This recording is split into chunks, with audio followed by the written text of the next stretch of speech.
Hello बच्चों, आज हम पढ़ने वाले हैं 10th स्टैंडर्ड का चैप्टर नंबर थर्ड, साइंस 2 के chapter number third, life process in living organism part 2। अब बच्चों, लिविंग ऑर्गेनिजम्स के बारे में हमें पढ़ना है, लिविंग ऑर्गेनिजम्स के लाइफ प्रोसेस के बारे में पढ़ना है।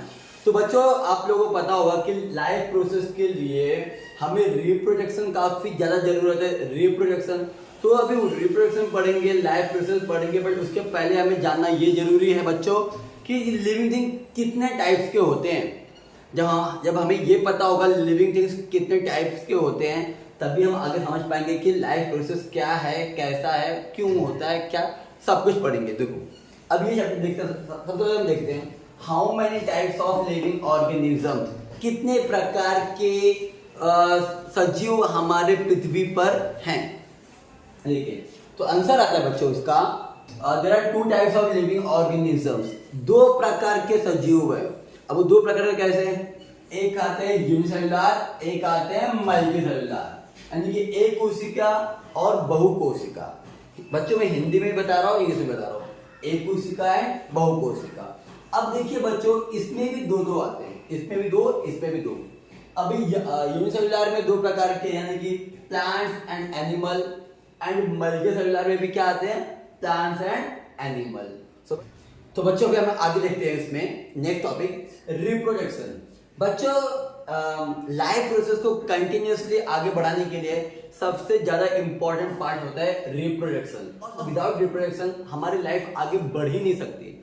रिप्रोडक्शन को हिंदी में बोलते हैं प्रजनन।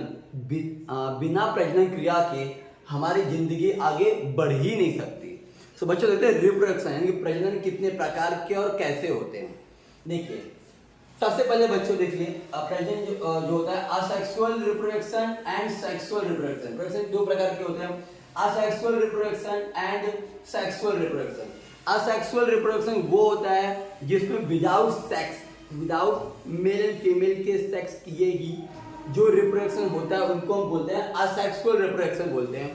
And sexual reproduction as that हम ह्यूमन और एनिमल्स का, तो मेल एंड फीमेल का एक मेटिंग होता है, उसमें सेक्स के थ्रू रिप्रोडक्शन किया जाता है, तो उसको बोलते हैं सेक्सुअल रिप्रोडक्शन। तो अब हम देखते हैं असेक्सुअल रिप्रोडक्शन कितने प्रकार के होते हैं। बच्चों देखो, असेक्सुअल रिप्रोडक्शन जो होता है वो होता है हमारा यूनिसेलुलर में भी होता है एंड मल्टीसेलुलर में भी होता है, बट जो सेक्सुअल रिप्रोडक्शन होता है वो सिर्फ और सिर्फ मल्टीसेलुलर में ही होता है। अब देखते हैं असेक्सुअल रिप्रोडक्शन। तो अभी असेक्सुअल रिप्रोडक्शन 2 प्रकार के, एक होता है वो यूनिसेलुलर में भी होता है एंड एक होता है मल्टीसेलुलर में भी होता है। तो बच्चों देखते हैं types of asexual reproduction in unicellular. अभी आज जो असेक्सुअल रिप्रोडक्शन होता है वो कई प्रकार के होते हैं, तो इससे बोला गया types of asexual reproduction in unicellular. अब देखिए बच्चे, जो 3 प्रकार के होते हैं। देखो, binary fusion, multiple fusion and budding, ये 3 प्रकार से होते हैं। Binary fusion, multiple fusion and buddings, ये 3 प्रकार के असेक्सुअल रिप्रोडक्शन होते हैं यूनिसेलुलर में। अब देखिए, बाइनरी फ्यूजन का भी अपना 3 पार्ट होता है। बच्चों देखिए, simple binary fusion, transverse binary fusion and longitudinal binary fusion. अब देखते हैं सिंपल बाइनरी फ्यूजन में। देखो बच्चे, सबसे पहले आपको बता दें, तो मैं ये बाइनरी फ्यूजन में होता कैसा है। इसमें क्या होता है बच्चों, मालूम है क्या? जैसे मान लो ये 1 है, तो ये 1 से डिवाइड होकर के 2 क्या बन जाएंगे? 1 से डिवाइड होकर के 1 और ये 2। मतलब जहां पर भी बोलते हैं, जैसे मान लो ये इतना बड़ा ये 1 है और यहाँ पर क्या होगा, इसी 1 में से एक ऐसा ब्रेक होकर के 2 बन जाएगा, और फिर ये अपना इसका लाइफ अलग चलेगा, इसका लाइफ अलग चलेगा। तो जहां पर 1 से 2, 2 से 4, 4 से 8 होता है, उसी को बोलते हैं बाइनरी फ्यूजन बच्चों।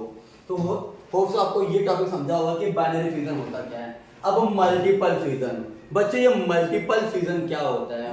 पहले हम मल्टीपल फ्यूजन पढ़ने से पहले हम लोग ये बाइनरी फ्यूजन का हम लोग ये तीनों टॉपिक पढ़ लेते हैं कि बाइनरी फ्यूजन में होता क्या है। बच्चों, अगर आप इसको देखोगे तो ये आप लोगों का एक अच्छा नोट्स भी बन जाएगा। देखिए, बाइनरी फ्यूजन में 3 प्रकार के होते हैं, simple binary fusion, transverse binary fusion and third one is longitudinal binary fusion. अभी सिंपल बाइनरी फ्यूजन का एग्जांपल क्या है? अमीबा। बच्चों, अमीबा का आपको एग्जांपल 2 जगह देखने मिलेगा, एक सिंपल बाइनरी फ्यूजन में देखने मिलेगा और मल्टीपल फ्यूजन में भी आपको अमीबा का ही एग्जांपल देखने मिलेगा। देखिए सिंपल बाइनरी फिजन ये होता है हमारा अमीबा, और ट्रांसवर्स बाइनरी फिजन में है हमारे पास paramecium, and longitudinal binary fission में होता है यूग्रेना। देखिए बच्चों ये तीनों में भी क्या होता है, ये तीनों भी है हमारा बाइनरी फिजन ही है, बट तीनों का नाम अलग अलग क्यों है, और तो तीनों में कुछ ना कुछ तो डिफरेंस होगा ना। तीनों में भी यही सिस्टम है कि एक से दो ही बनने वाले हैं, बट तो तीनों अलग अलग क्यों है, तो बताता हूँ कि इसमें अलग अलग इसमें डिफरेंसेस क्या है बच्चों। जिस तरीके से आप लोगों को बच्चों समझ गया होगा कि बाइनरी फिजन में होता क्या है, तो अभी वैसे हम देखते हैं सिंपल बाइनरी फिजन में क्या है, ट्रांसफर बाइनरी फिजन में क्या है, एंड लॉन्गिट्यूडनल बाइनरी फिजन में क्या है। देखिए बच्चों ये सिंपल बाइनरी फिजन में यही है, जैसे मान लीजिए एक है तो ये एक से, अभी जैसे फॉर एग्जांपल ये एक से दो हो गया, क्या होगा, जैसे मान लो ये पूरे, जैसे मान लो ये है, अभी क्या होगा, इसको मैं तोड़ के एक से दो बना दिया, तो ये डायरेक्ट ये क्या सिंपली हो गया ना, सिंपली बाइनरी फिजन हो गया। अब देखते हैं ये, तो इसका एग्जांपल अमीबा है। अब कैसा होता है, इसमें एक न्यूक्लियस से दो से चार ऐसे बन जाते हैं। और ट्रांसफर बाइनरी फिजन में क्या होता है बच्चों, इसका एग्जांपल पैरामीशियम है। इसमें क्या होता है, इसमें बॉडी है ना, बॉडी का स्ट्रक्चर, तो बॉडी जो है वो ट्रांसफर जैसे बच्चों क्या होता है, देखिए जैसे फॉर एग्जांपल ये जो लाइन है, आप लोगों ने ज्योमेट्री में देखा होगा, ये गया ट्रांसफर, ये क्या हो गया, ट्रांसफर साइन हो गया। तो क्या होता है, सेम इसी आकार में हमारे बॉडी क्या होता है, बॉडी का ऐसा, जैसे अभी नॉर्मल सिंपल ऐसा था, अभी पैरामीशियम में कैसा होगा, देखिए इस तरीके से, यानी कि ऐसा टेढ़े में इस तरीके से डिवाइड, क्या कैसा होगा बच्चों, जैसे ये है, ये एक है, तो ये एक से, अभी कब से डायरेक्शन में इस तरीके से है ना, तो इस तरीके से एक से ये दो, एक से दो हो जाएगा, वो एग्जांपल है paramecium. And longitudinal binary fission क्या होता है बच्चों, जैसे मान लो कि जैसे ये इस तरीके से एक बॉडी है, और ये बॉडी है इस तरीके से बीच में से ऐसा लंबा क्या होगा, ऐसा एक अलग हो जाएगा, और ऐसा ये एक अलग हो जाएगा, तो इस तरीके से जो रहेगा वो हमारा रहेगा लॉन्गिट्यूडनल बाइनरी फिजन। और बच्चे सिंपल बाइनरी फिजन में क्या, जैसे मान लीजिए ये एक है, ये डिवाइड होगा तो एक और ये दो ऐसा बन गया, ये सिंपल बाइनरी फिजन था। ट्रांसफर बाइनरी फिजन मैंने यहाँ बता दिया, और लॉन्गिट्यूडनल बाइनरी फिजन में यहाँ बता दिया। अब देखते हैं मल्टीपल फिजन में क्या होता है। देखो बच्चों इसका भी एग्जांपल है अमीबा, देखो बच्चों इसके ना पीछे एक स्टोरी है। क्या होता है बच्चे, मान लीजिए जो अमीबा है ना, अमीबा जब तक उसका फेवरेबल कंडीशन, यानी कि ऐसा उसको जलवायु ना मिल जाए कि जिसमें वो काफी अच्छे तरीके से रह सके, तो बच्चे इनका जो फेवरेबल कंडीशन है वो थोड़ा बारिश का मौसम, या बारिश का मौसम ना भी सही, एटलीस्ट गिला यानी वेट प्लेस, यानी गिला जगह, आप लोग देखते रहो कि गिले प्लेस पर हरा हो जाता है, तो बच्चों कुछ नहीं, वो अमीबा होता है। अब अमीबा क्या करता है, जैसे ही वो देखता है कि उसका फेवरेबल कंडीशन नहीं है, मतलब एकदम सूखा सा पड़ गया, तो क्या करता है, अपने आप को ना ऐसा एक कवरिंग क्या कर देता है, ये जैसे मान लो ये अमीबा है, तो ये अपने आप को एक ऐसा कवरिंग क्या कर देता है, अपने आप को ऐसा एक कवरिंग कर देता है, और ये कवरिंग को बोलते हैं सिस्ट। बच्चे जैसे ये अमीबा है, अपने आप को ना ऐसा एक कवरिंग कर देता है, और इस कवरिंग को बोलते हैं सिस्ट, CYST, इसको बोलते हैं सिस्ट। तो इस तरीके से जो अपना कवरिंग कर लेता है इसको सिस्ट बोलते हैं, और फिर ये वेट करता है वापस से नेक्स्ट फेवरेबल कंडीशन आने के लिए, या वापस से मतलब उनका जैसे वेट प्लेस, गिला प्लेस ऐसा जगह मिलने के लिए वो वेट करता है। और तब तक क्या होता है बच्चों, इसमें जो अभी ये एक अमीबा है, तो जैसे मैंने बताया कि अमीबा क्या होता है, एक से दो से चार सिंपल बाइनरी फिजन यही कनेक्ट करता है यहाँ पर। अब इसमें क्या होता है बच्चों, एक से दो से चार, चार से आठ, आठ से 16, 16 से 32 इस तरीके से होता रहता है। अंदर ही क्या होता है, बहुत सारे डिवाइड होते रहते हैं, और बाद में क्या होता है कि जैसे ही उसको अपना फेवरेबल कंडीशन मिलता है, तो वो क्या करता है, अपने इस सिस्ट है ना, ऐसा सिस्ट को ब्रेक कर देता है, देखो ऐसा।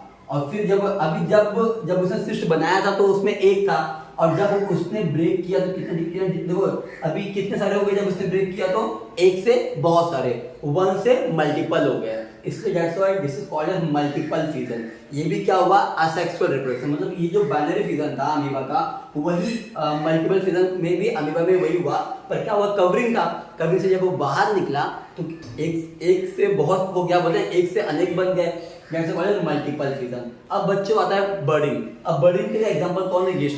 आप सभी को पता होगा बच्चों कि यीस्ट हमारे बहुत सारे प्लेसेस, जैसे ब्रेड वगैरह बनाना हो गया, या कोई हमारा खाने का कलर हो गया, या फिर ऐसे बहुत सारी चीज़ें पे प्लेसेस पर, जैसे कि अभी केक वगैरह हो गया, उसमें केक्स वगैरह को स्पॉन्जी बनाने के लिए, ब्रेड्स को स्पॉन्जी बनाने के लिए जो यूज़ होता है बच्चों, वो होता है यीस्ट का यूज़ होता है वहाँ पर।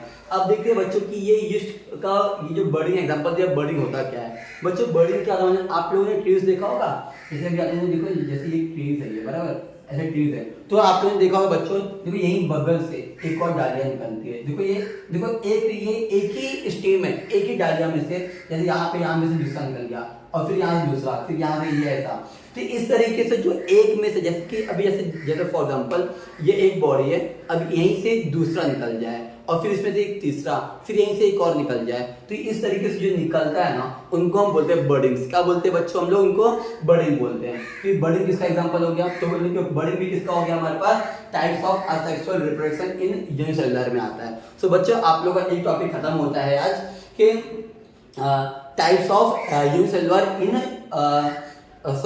Types of asexual reproduction in unicellular. अब इसके बाद हम लोग नेक्स्ट टॉपिक में देखेंगे types of unicellular in multiple organism में।